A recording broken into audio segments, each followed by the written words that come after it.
Fernando Diniz colocou Jorge Sampaoli no bolso e o São Paulo praticamente eliminou o Atlético Mineiro da briga pelo título do Campeonato Brasileiro. No vídeo de hoje do canal do Nicola, te dou todos os detalhes dessa história.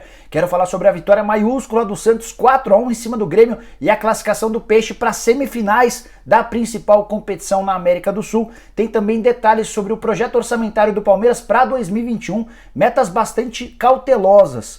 Foi um Palmeiras modesto nas previsões em relação à próxima temporada. Tem também detalhes sobre a eliminação do Bahia na Copa Sul-Americana e a classificação da Portuguesa para a final da Copa Paulista. A Lusa volta a participar de uma competição nacional a partir de 2021.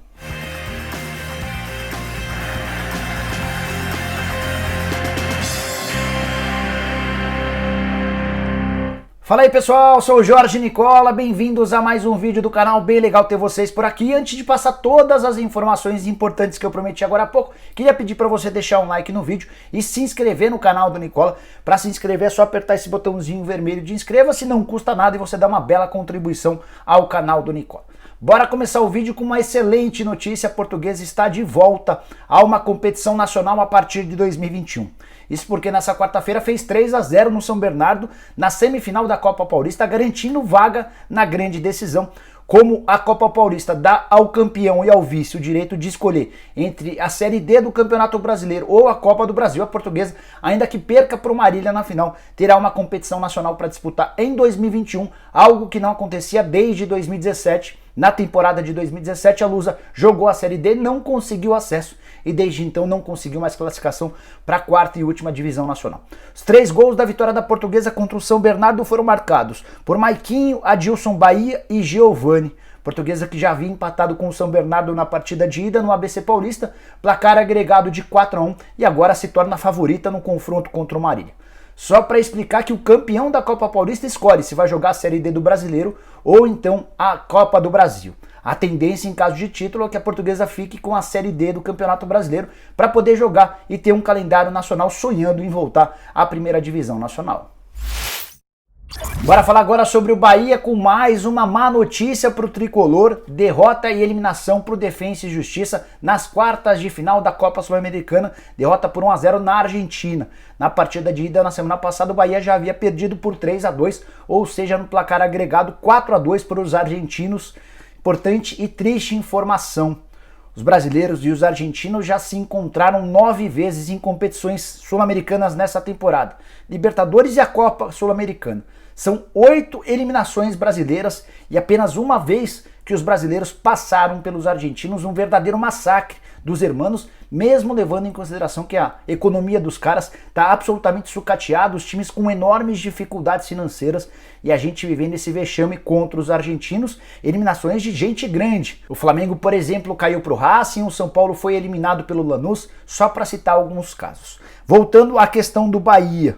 O Bahia desperdiçou com essa eliminação a possibilidade de faturar 9 milhões de reais. Esse é o prêmio pago aos times que chegam à semifinal da Sul-Americana. E é o Bahia mais uma vez sendo eliminado nas quartas de final desde 1990. O Bahia não consegue ficar entre os 4 primeiros em uma competição nacional ou internacional. Mais pressão em cima de Mano Menezes. Bora falar sobre a previsão orçamentária do Palmeiras, que foi aprovada nessa quarta-feira por membros do Conselho Deliberativo, e dá para dizer que o Palmeiras foi bem conservador, não exagerou nas previsões para a próxima temporada, o que na teoria é uma boa coisa. Por que eu digo que a previsão orçamentária do Palmeiras foi conservador? Porque o Palmeiras nas metas esportivas estabeleceu resultados básicos. Por exemplo, no Campeonato Paulista, para que o Palmeiras supere ou alcance a sua meta, ele vai precisar chegar à semifinal do Campeonato Paulista, algo absolutamente natural. Na Copa do Brasil e na Libertadores, o objetivo é alcançar as quartas de final. Por exemplo, nessa temporada o Palmeiras superou com folga as quartas de final dos 2 torneios. No Campeonato Brasileiro o objetivo é estar entre os 6 primeiros. O Palmeiras certamente entra no Campeonato Brasileiro para brigar por posições bem superiores à 6ª colocação. Por isso, é uma previsão modesta, uma previsão tranquila. Certamente ou com grandes chances o Palmeiras vai conseguir ratificar cada uma dessas metas. A expectativa do Palmeiras é de faturar 607 milhões de reais de receita no próximo ano. Se conseguir alcançar esses 607 milhões, pode ter um superávit de 10 milhões de reais. Palmeiras também, de acordo com esse estudo, prevê a volta do público somente em julho. e nesse primeiro momento de julho, com 30% da capacidade dos estádios. Já o Flamengo se arriscou bem mais em sua previsão, imagina que a volta aos estádios do público vai acontecer a partir de abril e projeta uma arrecadação com bilheteria de 100 milhões de reais, algo bastante difícil de ser alcançado. Mas, voltando ao caso do Palmeiras, Verdão que imagina para essa temporada de 2020 um déficit de 188 milhões de reais.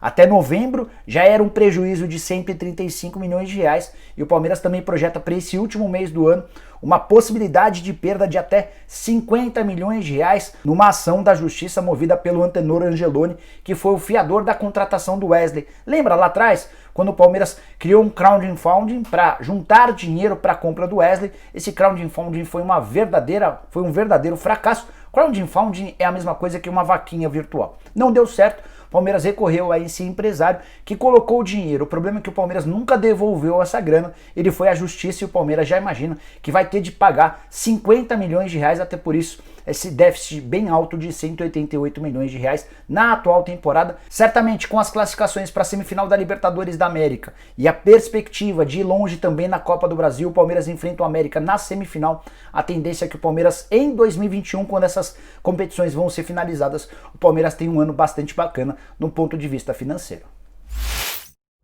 Bora falar sobre o Santos, que é semifinalista da Libertadores da América, com direito a uma atuação que beirou a perfeição. Vitória por 4-1 em cima do Grêmio na noite dessa quarta-feira na Vila Belmiro. Santos, que já havia jogado mais do que o Grêmio na partida de ida no Rio Grande do Sul, empate 1-1, o Grêmio conseguiu um empate no finalzinho. Nessa quarta-feira o Santos deitou e rolou em cima do Grêmio. Tanto que com 11 segundos de jogo já estava na frente, o Jean-Pierre errou a saída de bola, o Caio Jorge ganhou na velocidade do David Braz, driblou o Vanderlei e marcou o gol mais rápido da história de times brasileiros na Libertadores da América, o quinto gol mais rápido, incluindo todos os times que já disputaram a Libertadores, incluindo times de outros países no caso. O Caio Jorge ainda marcou mais um gol, o Marinho fez outro e o Laércio fechou o placar a favor do Santos. O único gol do Grêmio foi anotado pelo Tassiano, vitória incontestável. O próprio Renato Gaúcho disse na entrevista coletiva após jogo que o Santos mereceu a classificação. E olha que o Santos teve todos os problemas para esse jogo e ao longo da temporada. Nessa partida, por exemplo, o Cuca não pôde contar com o Soteldo, com Covid, o Pituca suspenso, o Carlos Sanches em processo de recuperação já há mais tempo. A temporada foi toda marcada por problemas no Santos, com direito a impeachment de presidente, com direito a várias demissões, salários atrasados, a impossibilidade de contratação por causa de dívidas na FIFA, enfim, tudo que poderia acontecer de errado aconteceu, mas o Cuca e os atletas do Santos merecem demais essa classificação porque tem feito um trabalho espetacular. Santos que agora espera na semifinal o vencedor do confronto entre Boca Juniors e Racing, na partida de ida entre os argentinos na casa do Racing, vitória por 1-0 do time do Racing, que eliminou na fase anterior o Flamengo. Se o Racing conseguir na próxima quarta-feira eliminar o Boca Juniors, vai enfrentar o Santos nos dias 6 e 13 de janeiro, datas marcadas para as semifinais da Libertadores. Só para completar com informações do Santos, o Peixe garantiu 10 milhões de reais de prêmio junto à Conmebol pela passagem às semifinais da Libertadores, dinheiro que vai ser extremamente útil para resolver uma série de pendências. O Santos deve salários, direitos de imagem, 13º, entre outras pendências com o próprio elenco. Queria falar também sobre o Caio Jorge, que marcou 3 gols nos confrontos contra o Grêmio, 1 gol no Rio Grande do Sul e mais 2 na Vila Belmiro. Outra coisa importante, confrontos entre Renato Gaúcho e Cuca. O Cuca levando enorme vantagem contra o treinador do Grêmio. São 13 vitórias do Cuca, 7 empates e só 3 vitórias do Renato Gaúcho, que eu não sei se fica para a próxima temporada à frente do Grêmio. Ele vai cumprir o contrato até 28 de fevereiro e, ao que consta, contei para vocês, pode buscar outros ares a partir de março do ano que vem. Bora falar agora sobre São Paulo 3, Atlético Mineiro 0, jogo em que Fernando Diniz colocou Jorge Sampaoli no bolso. E o tricolor conseguiu devolver a derrota por 3-0 para o Atlético no jogo do primeiro turno, aquele jogo polêmico, porque o São Paulo abriu o placar com o Luciano, o gol foi anulado, depois confidenciou-se ou conferiu-se junto à CBF que o gol foi mal anulado, o gol era legal e o Atlético acabou fazendo 3-0 no tricolor. Dessa vez o São Paulo devolveu com juros e correção monetária todos os gols marcados por garotos revelados na categoria de base do São Paulo. O Igor Gomes abriu o placar no primeiro tempo. Na etapa final, Gabriel Sara marcou o 2-0 e no finalzinho o Toró, que havia acabado de entrar, fez o 3-0. Com o resultado, o São Paulo praticamente tira o Atlético da briga pelo título, abriu 7 pontos em relação ao Galo. Nesse momento o São Paulo tem 53 pontos, o Atlético Mineiro aparece com 46. Os dois têm o mesmo número de jogos, tá? Vale lembrar que o São Paulo também abriu 8 pontos em relação ao Flamengo e 12 pontos para Palmeiras, Internacional e Grêmio, mas o Tricolor tem 2 jogos a mais do que o Flamengo, do que o Palmeiras e do que o Grêmio. De qualquer maneira, uma bela gordura para se administrar para as próximas partidas. O São Paulo mostrou muito poder de reação, especialmente depois do jogo horroroso que fez contra o Corinthians, derrota no último fim de semana na Neoquímica Arena. Redenção em grande estilo, com o Fernando Diniz trabalhando bem e com o Jorge Sampaoli, técnico do Galo, mandando muito mal. Ele escalou 3 zagueiros e teve pouca gente no meio-campo. E foi baseado nesse setor do meio-campo que o Fernando Diniz e o São Paulo conseguiram construir uma superioridade diante do Atlético e, de fato, o São Paulo mereceu a vitória. Só para completar, quero contar que o São Paulo é, nesse momento, o time que mais venceu, o time que menos perdeu, aquele que tem o melhor saldo de gols no Campeonato Brasileiro, é também o dono do melhor ataque, 45 gols marcados,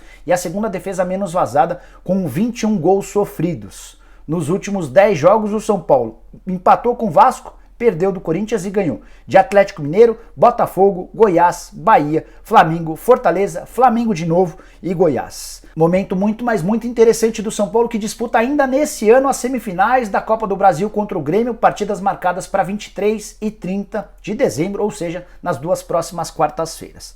Já o Atlético Mineiro teve como grande destaque negativo o Alan, expulso mais uma vez, 3ª expulsão do Alan na atual temporada, ele também acumula 11 cartões amarelos. Ah, ficou faltando mais uma informação extremamente importante. Conversei com o Júlio Casares depois da partida do São Paulo e ele me confidenciou que convidou o Raí para ficar no São Paulo até o mês de fevereiro, até o fim do Campeonato Brasileiro. Vai haver uma reunião na sexta-feira quando o Raí vai dizer se aceita ou não o convite do Júlio Casares. O importante dessa história é que o Raí foi o único convidado entre os dirigentes do São Paulo para permanecer. O mesmo não acontece com Alexandre Pássaro e Lugano, que não ficarão nem para 1º de janeiro. Bom, pessoal, eram todas essas as informações que eu queria dividir com vocês no vídeo de hoje do canal do Nicola. Espero que vocês tenham curtido o vídeo e deixem um like por aqui. Quem ainda não se inscreveu no canal do Nicola vai resolver o problema agora mesmo. Só apertar esse botãozinho vermelho de inscreva-se, aproveita e ativa o sininho. Ah, legal também contar para você que dá para virar membro do canal do Nicola. Para fazer isso é só usar o link que está na descrição desse vídeo. Você clica lá, escolhe um dos 5 planos e passa a ter várias vantagens legais, como por exemplo participar do bolão do Nicola. Tem uma live exclusiva para membros que acontece sempre aos domingos. Eu também criei uma liga no Cartola FC que distribui prêmios assim como o bolão. Enfim, tem várias coisas legais. Dá uma conferida aí, tenho certeza que você vai curtir. Fechado? Nos vemos de tarde com mais notícias. Até lá, tchau, tchau!